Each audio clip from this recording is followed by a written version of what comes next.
Hi guys, I'm Steve Isaacson. My project is about rainwater collection and integrating buildings with hydroponic systems.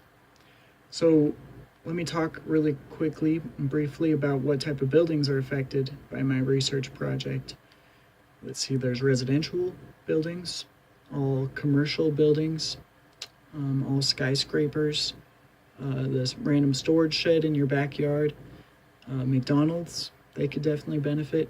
Pretty much every building can benefit from this new technology that I'd like to discuss and talk about. Let me demonstrate the problem.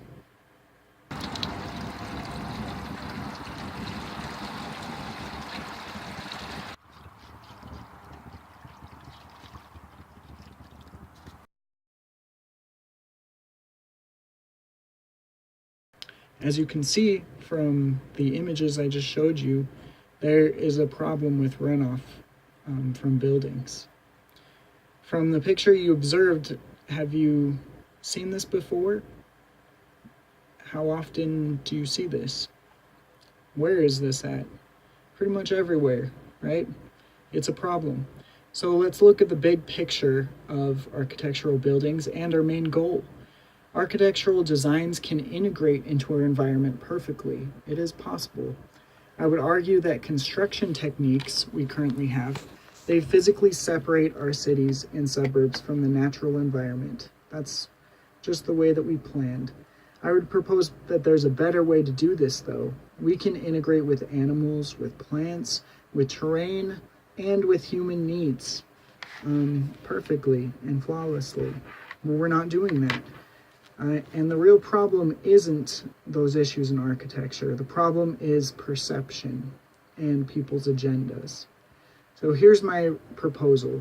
If we integrate modern buildings with new hydroponic systems, techniques that dramatically reduce water waste, we would have a better environment.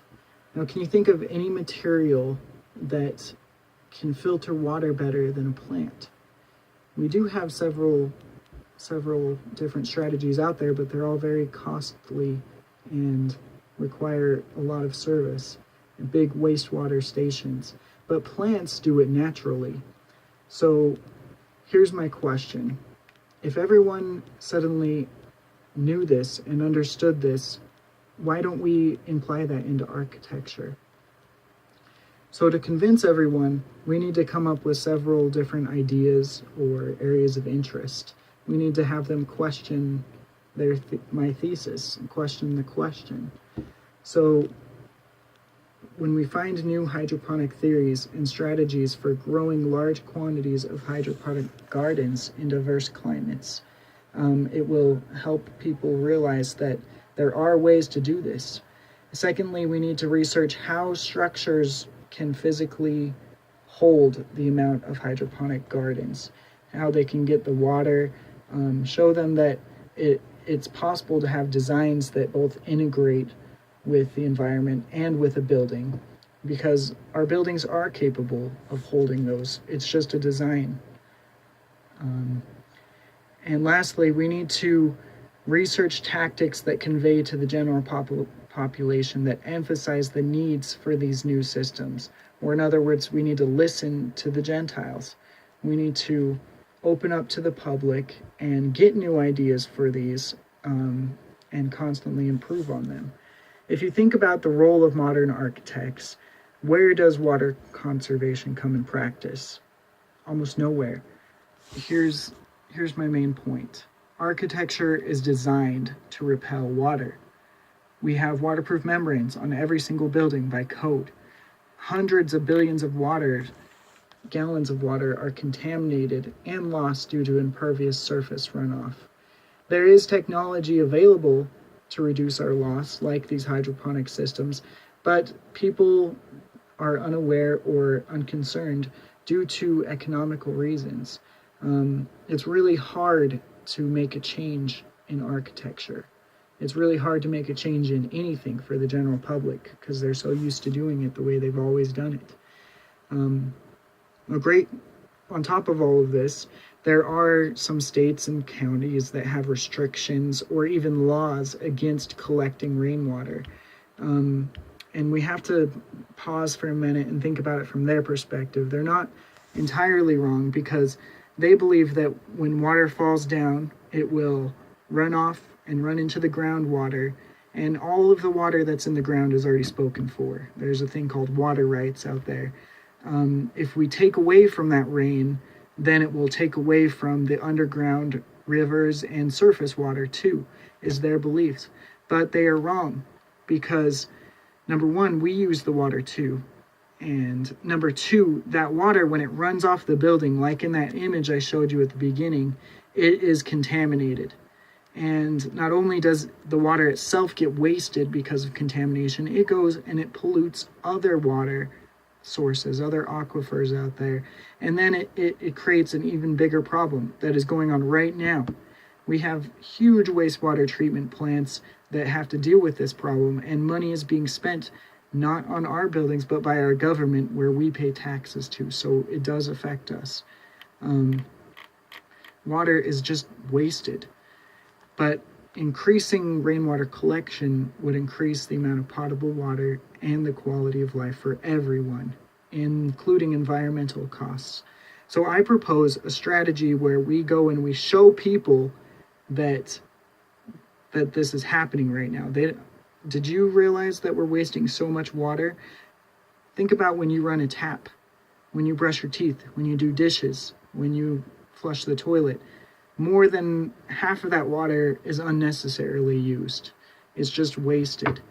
But if I show them through quantitative research, I gather the statistics, show them just how much water is wasted, like I just did right now. I tell you that half of our water is wasted or more. That's a big number in your head. But then I take that research, gather all these statistics up, and I put it on a map.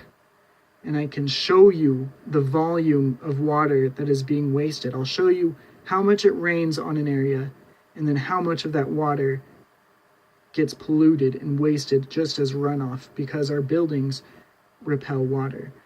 Now, when people can see the problem, they will begin to understand it, and then they will be more open to my solution.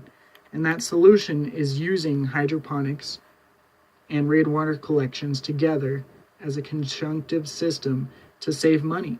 People right now, they are aware of this.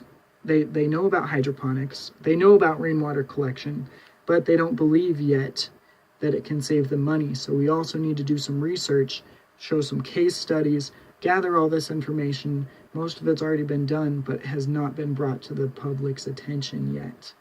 I believe this is a huge changing factor for architecture. But they're aware of the abilities. There also is some setbacks. Hydroponic systems do require an initial fee up front to create the system. They require maintenance because they're living organic plants. They need taking care of. And they're unpredictable, so it can be scary. We don't know what would happen. But as we develop these systems farther, we can make them more efficient and get rid of that factor. We can have backup plants. We can protect them from disease. We can find new ways of saving the collected rainwater, or have a backup water reserve that make it cost effective. And I guarantee that it will be more cost effective even inside of one's own building, but also especially anywhere that water is used. We can filter it using plants. We don't have to discharge all of our water and ruin it through surface water runoff and waste. But change is hard. People don't accept that until they have a constant system that's been proven from years and years of experience. But I'm hoping to change that. I'm hoping to voice my opinions and do more research to prove that it is valuable. Thank you.